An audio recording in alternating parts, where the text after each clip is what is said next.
Welcome to Storytime with Liz. This is part 2 of the question of episode 1, which was, what song made me the most money as a busker? I should have been more specific because when I started busking 20 years ago, it was on Queen Street Mall in Brisbane and it required a permit and there were lots of rules like no amplification. So that meant no backing tracks. Whatever I played had to come only from this instrument, not an electric violin that looks really cool and not a backing track that builds you up and makes you sound better. It was just the violin itself. So without much further ado, here's the tune that won the Most Money Made award. You guessed it, was actually some classical music. Would you believe it? I believed it because people gave me money. So here's why I think why. There are 4 reasons. Number 1, it's loud. It's actually really loud. That G major chord really speaks on this instrument because it's got all those notes of that chord. People would come to me from a block away from their office block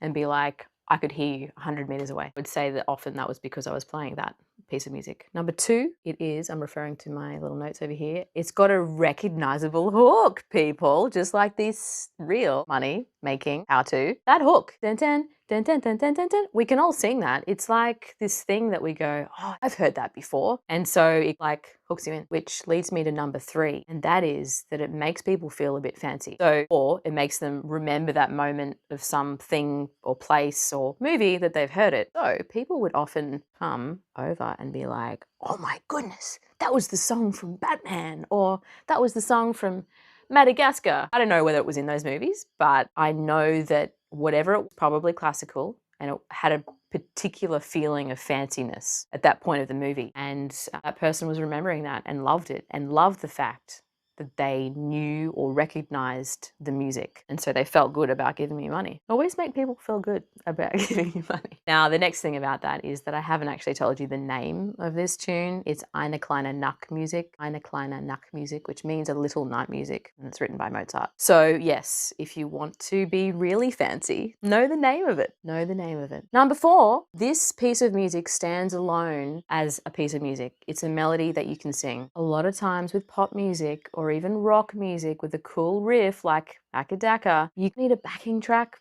to make it sound really epic and really cool and something that people go, oh, I recognize that. But a lot of pop music actually only goes back and forth between 1 or 2 or 3 notes because there's a lot of lyrics and a lot of storytelling, which is all really great stuff. But if I stand there and go,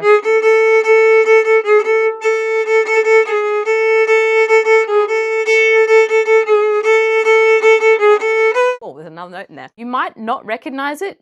You might be like, wow, that violinist is crazy, or she looks like she's having a great time and I'll give her money for that. But at the end of the day, Eine kleine Nachtmusik is such a beautiful melody that is a story ultimately that can be told on the violin itself without lyrics and doesn't require a backing track. So there you go. Those are my 4 things. It's loud, it's got a recognizable hook, it makes people feel something, in this case fancy, and it stands alone as a great piece of music to play on the violin because of its melody. Please stay tuned for plenty more of this good stuff. So many more stories, so many more top tips. I'll see you tomorrow. Bye.